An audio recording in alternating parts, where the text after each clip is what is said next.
Hi, it's Cammy. Charlie talks football.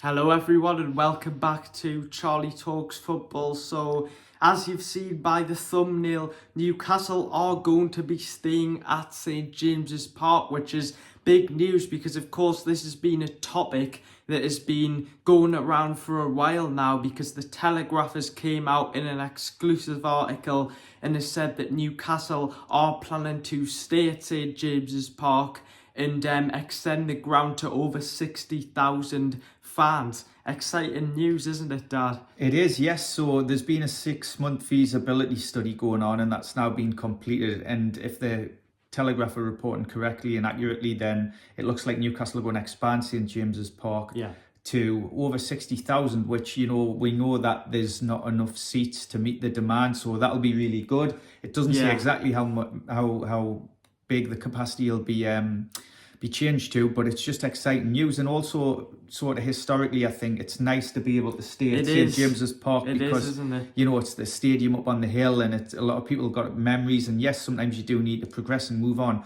but if that can be done on the current site, then I think it's a good thing. And as well, it'll bring more revenue into the club because of course, if we want, you've got the Adidas sponsor that's coming in as well, but you know, the bigger your stadium is, the more Newcastle fans can watch Newcastle, because Newcastle's reputation worldwide, I think, has definitely increased as well ever since we got into the Champions League. So, of course, it'll be great for more fans as well, won't it? It will, in the atmosphere as well. You think, you know, the atmosphere, I remember the PSG game, that atmosphere was absolutely phenomenal. But if you would add on, say, another 10,000 Newcastle fans, Geordie's shouting, that's just going to be really good. The people in the Sandman Hotel opposite will not going to be able to sleep, are they, with the noise that'll be coming out of that. But it's really exciting. I think the plan is as well is to also make it into a multi-purpose venue and stadium where other sporting events can be held and concerts. And I know we've had the concert with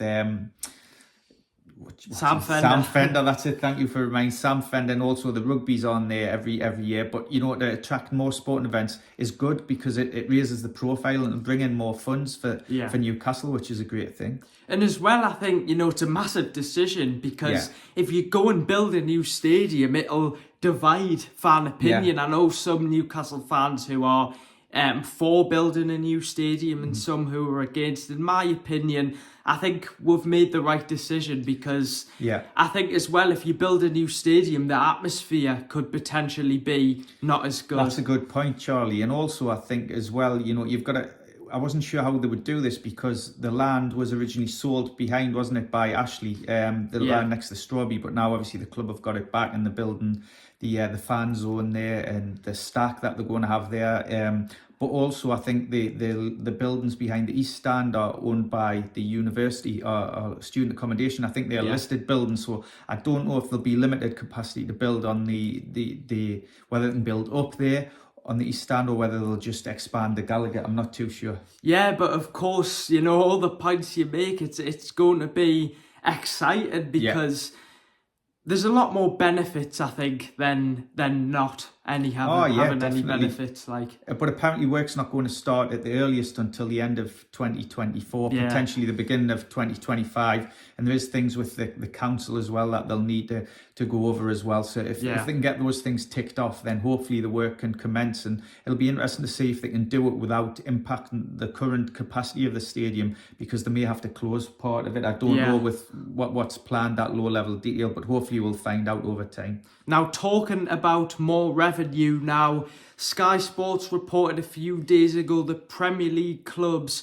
have majority voted that potentially there is going to be a change to the FFP rules and potentially a player wage gap and transfer cut. So that's interesting. Now, apparently Manchester City and Manchester United voted against this. I think Aston Villa as well did, and I think Chelsea abstained, so they didn't vote. So it's interesting to see what will happen with this, but you know, will it benefit Newcastle? We'll just have to wait and see. Hopefully it does. Well, supposedly it's going to, because I think what what is supposed to be what this is supposed to be about is that clubs with clubs that have got high revenue are set to make and not being able to spend as much as the smaller teams. So I think they've got the AGM meeting in June, so they'll be discussing more about it then. So more details should come out about it then, so we should know more. But it is potentially exciting for Newcastle and hopefully beneficial. Yeah, well, anyway, guys, thank you for watching. Make sure to subscribe. Burnley is next for Newcastle. Yes, Saturday, 3 o'clock. Hopefully another 3 points, but it's an interesting time to be a Newcastle fan. We've got the summer transfer window fast approaching.